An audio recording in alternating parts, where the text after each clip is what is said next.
If you don't know where to start with Italy's NIS2 Cybersecurity law, then this video is for you. So I'll show you what are the most important laws and regulations about cybersecurity that Italy has published, and then I'll show you some key points from each of these documents that are important for companies that need to comply with NIS2 and Italy's laws and regulations. And I'll also show you how to write a couple of documents to comply with these laws and regulations. After you watch this video, you'll have a clear idea on what the requirements are and what steps you need to take to comply with them. Okay, so let's start with the basics. So as part of this NIS2 transposition, Italy has published several documents, but two are really the most important ones. The first one is this legislative decree number 138 about NIS2 transposition. This one was published in 2024, and for simplicity I'll call this NIS2 law in Italy. And there is also this ACN decision, where ACN stands for Italian Cybersecurity Agency, and this was published in April 2025. And this decision has 4 annexes. The first 2 are about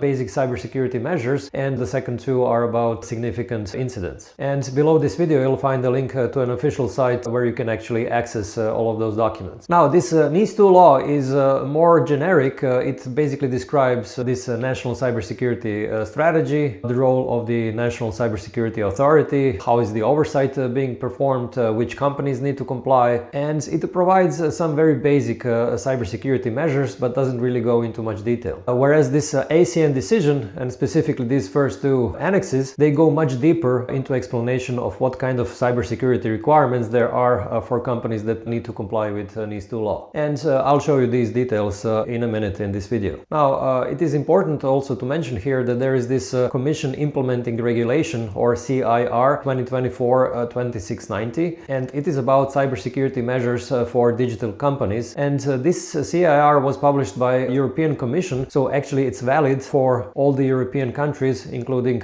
Italy. Now, this CIR is valid only for digital infrastructure companies and also for digital providers. So out of these 18 sectors that are specified in NIS2 and also in Italian NIS2 law, this CIR is only applicable to 3 sectors, as I mentioned, these digital companies. So what does this mean in practice? If your company is a digital company in Italy, then it will have to comply with both a CIR and these Italian laws and regulations, meaning Italian law and ACN decision. Whereas if your company is based in Italy and it belongs to these 15 sectors that are not digital companies, then you will have to comply only with Italian NIS2 law and ACN decision. But luckily, in all this complication, this ACN decision is very similar to CIR, so there are not many differences between them. And below this video you'll see a link to my other video which explains this Commission Implementing Regulation in more detail. Okay, let me now show you a couple of key points from this Italian NIS2 law and ACN decision that are relevant for companies that need to comply with NIS2. Okay, here on the left hand side you can see this official gazette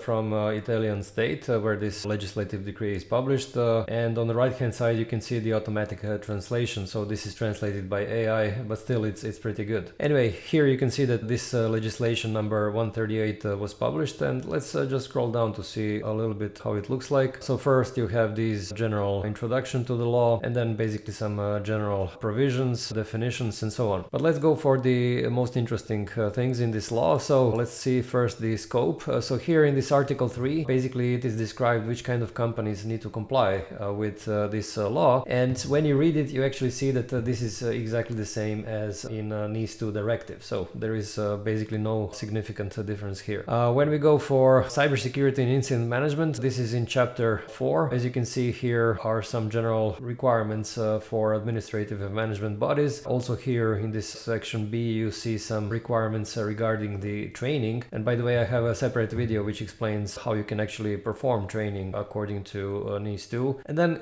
in Article 24 there are several requirements for cybersecurity measures. As you will see, they're rather generic. They don't really specify anything in detail, and this is why this ACN decision is important, because it goes into much more detail around cybersecurity. In section 25 you see some obligations regarding the incidents, which incidents need to be reported, how often they need to be reported, these kind of things. And then let's see some requirements regarding the audits and inspections. So as you can see, actually the NIS authority in Italy actually has the authority to perform audits and other types of inspections of all the companies that are in the NIS2 scope. And here in this Article 37 it is specified decide what kind of possibilities they have. And let's see a little bit about penalties. So it's interesting here in this Article 38, you see this Section 5. It basically speaks that not only that the companies are responsible and liable, it's also that these natural persons are actually responsible and liable if something happens and if the company does not really comply with this NIS2 law. Okay, let's see further some other requirements here. So as you can see here, the penalties go up to 10 million euro or 2% of the total revenue. This is for essential entities, and for important entities this is up to 7 million euros or 1.4% of their revenues, which is basically the same as in the NIS2 directive. And if you scroll down to the bottom of this law, you will see here in this annex basically the specification of all the sectors. So as you can see, energy sector, then transportation and so on. This is here exactly the same as in the NIS2 directive. Let me just scroll down to see some other things. And basically in this Annex 3, here some additional sectors are specified that need to comply with NIS2 in Italy. As you can see, mainly government bodies are specified here, and also in this Annex 4 specification of some other types of organizations that need to comply. Okay, here you can see this ACN decision on the left hand side. Again, on the right hand side is the automatic translation to English, and you'll notice that actually it's very short. It doesn't say much. Much more important are these annexes to this decision, which I'll show you in a minute. Let's see first what is here in this decision. So basically it defines what comes in the annexes and defines some deadlines, who needs to actually approve these cybersecurity measures, these kind of things. So nothing really too important here. So let's switch to this Annex 1. As you can see, this Annex 1 is about cybersecurity measures for important subjects, and I'll browse through it, but what you might actually notice is that it's kind of similar to this Commission implementing regulation 2690, and on the right hand side you can actually see in red color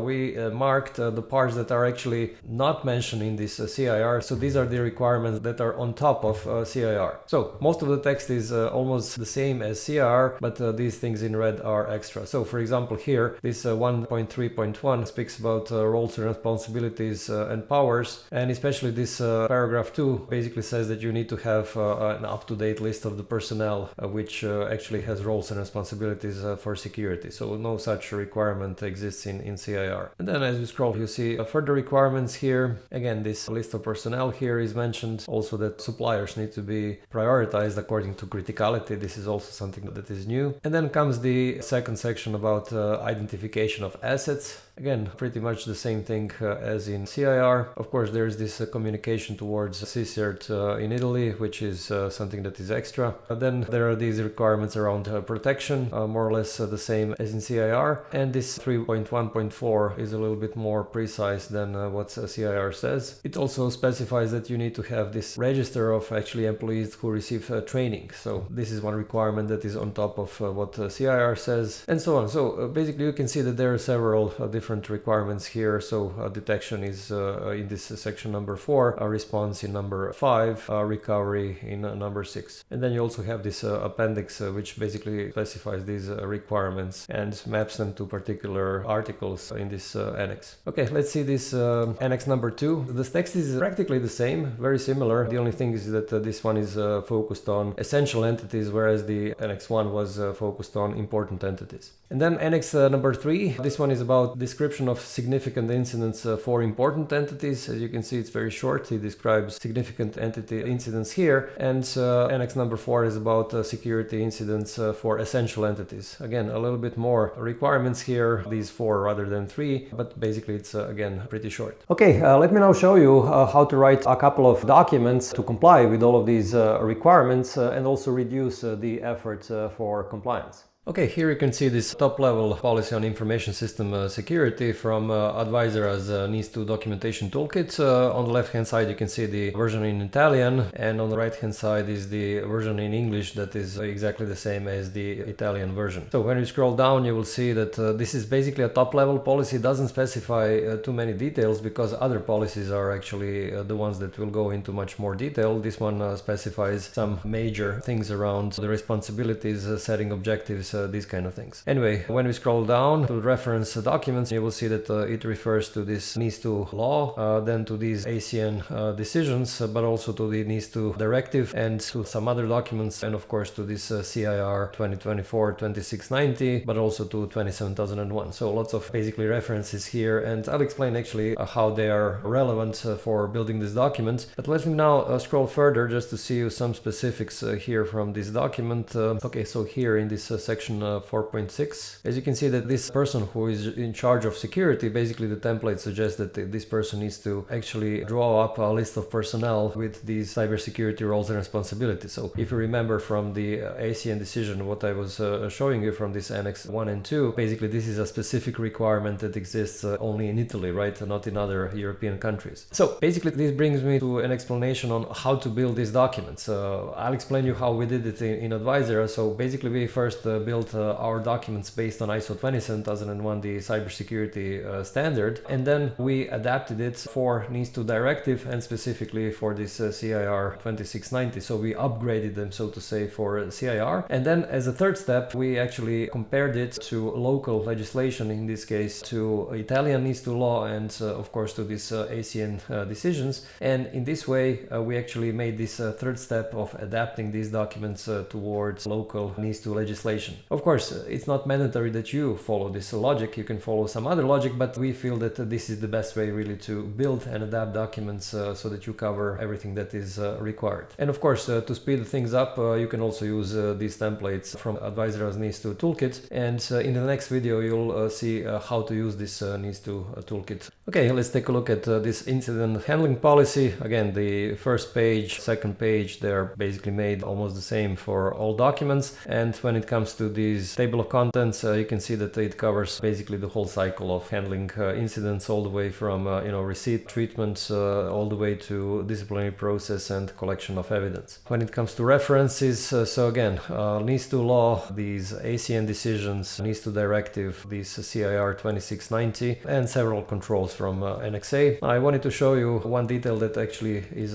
different for this policy when compared to this toolkit for other countries. And this is basically this reference here to this how these incidents are reported. So obviously they're reported through this CSERT in Italy, right? And this is how the template is adapted. Of course, the same thing here is in English template. And finally, just to briefly show you this document called risk assessment methodology. So as you can see here from this table of contents, it describes the whole process on how to assess the risks, including identification and then evaluation, meaning the level of impact and likelihood, and also then risk treatment, reporting, these kind of things. Again, let's see the references here. So NIS2 law, but also these ACN decisions, the NIS2 directive, the CIR 2690, and clause 6.1 from the ISO 27001. So again, I would say a standard references here. Okay, I hope this was helpful, and let me know in the comments below if you have any questions about NIS2 law in Italy, and I'll answer as quick as I can. And to access this NIS2 toolkit in Italian that I was showing you, click the link in the description below, and you'll be able to open a free demo account for this toolkit, and you'll be also able to download free demo documents from this toolkit. And see also my next video, which explains how this NIS2 documentation toolkit works. And if you like this video, please give it a thumbs up, and you can also subscribe to my YouTube channel not to miss any of my new videos, and I publish videos about cybersecurity, compliance and governance every week. Thanks for watching.